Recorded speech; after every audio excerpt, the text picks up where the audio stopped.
नमस्कार दोस्तों, स्वागत है आप सबका कथा रंजन में।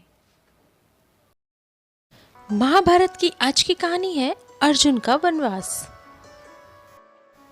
एक दिन नारद मुनि पांडवों से मिलने आए और उन्होंने सलाह दी कि आप पांचों भाइयों में स्त्री के कारण कोई वैर भाव न हो, इसलिए आप पांचों बारी बारी से द्रौपदी के साथ रहें और इस अवधि में दूसरा भाई हस्तक्षेप ना करे। इस नियम का उल्लंघन करने वाले को 12 वर्ष के वनवास की सजा भुगतनी पड़ेगी। पांडवों ने यह बात स्वीकार कर ली।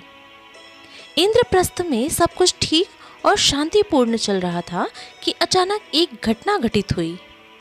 एक रात कुछ चोर एक ब्राह्मण की गाय लेकर भाग गए। ब्राह्मण ने अर्जुन से मदद की गुहार लगाई। अर्जुन चोरों को ढूंढने निकले तो उन्हें याद आया कि उनका धनुष बाण द्रौपदी के शयन कक्ष में है। उस समय द्रौपदी के शयन कक्ष में युधिष्ठिर थे।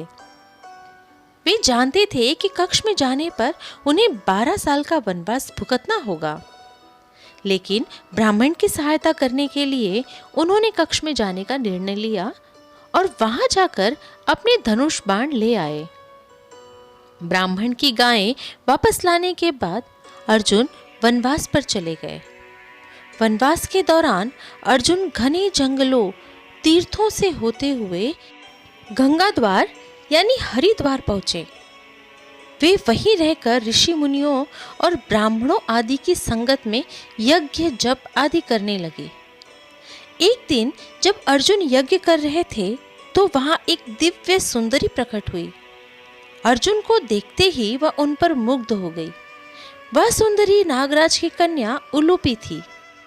अगले दिन जब स्नान करने के लिए अर्जुन नदी में उतरे तो उलूपी ने उनकी टांग पकड़ ली और उन्हें खींचकर पाताल लोक स्थित अपने महल ले गई। अर्जुन ने उलूपी से पूछा, तुम कौन हो और मुझे यहाँ क्यों लाई हो? उलूपी ने उत्तर दिया, मैं नागराज की कन्या उलूपी हूँ। आप इस समय पाताल लोक में नागराज के महल में हैं।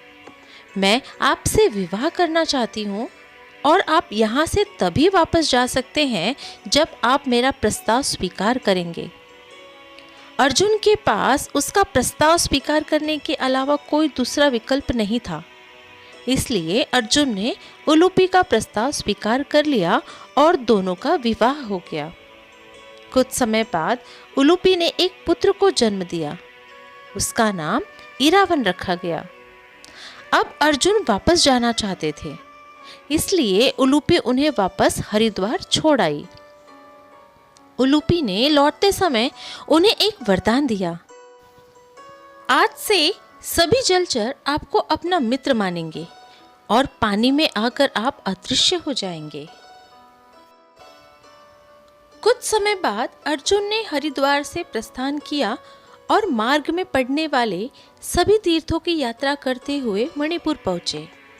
वहां के राजा चित्रवाहन को जब उन्होंने अपना परिचय दिया तो वह अर्जुन से मिलकर बहुत प्रसन्न हुए और उनसे अपनी मेहमान नवाजी स्वीकार करने को कहा। अर्जुन महल में रहने लगे। एक दिन अर्जुन की नजर राजकुमारी चित्रांगदा पर पड़ी। अर्जुन उसकी सुंदरता देखकर अचंभित रह गए, क्योंकि ऐसी सुंदरता उन्होंने पहले कभी नहीं देखी थी। वे चित्रांगदा से प्रेम करने लगे। उन्होंने अपनी इच्छा राजा चित्रवाहन के सामने रखी। राजा चित्रवाहन ने अपनी शर्त बताते हुए कहा, मुझे अपनी पुत्री का विवाह आपसे करने में बड़ा गर्व होगा, लेकिन मेरी शर्त है कि मेरा नाती अर्थात मेरी पुत्री का पुत्र मेरा उत्तराधिकारी होगा, क्योंकि मेरा कोई पुत्र नहीं है। अर्जुन ने सहर्ष स्वीकार कर लिया कि जब भी चित्रांगदा का पुत्र होगा, राजा उसे गोद ले सकते हैं, ताकि भविष्य में वह उनका उत्तराधिकारी बन सके। अर्जुन मणिपुर में 3 साल तक रहे। राजकुमारी चित्रांगदा से एक पुत्र रत्न की प्राप्ति हुई। उसका नाम बब्रुवाहन रखा गया। अर्जुन चित्रांगदा को उसके पिता के पास छोड़कर आगे की यात्रा पर निकल पड़े। कहानी सुनने के लिए आप सबका बहुत बहुत धन्यवाद। अर्जुन का वनवास भाग 2 सुनने के लिए बने रहें हमारे साथ। चैनल को सब्सक्राइब, कहानी को लाइक एंड शेयर करके अपना प्यार यूं ही बनाए रखें। मिलते हैं महाभारत की अगली कहानी में। जय श्री कृष्णा।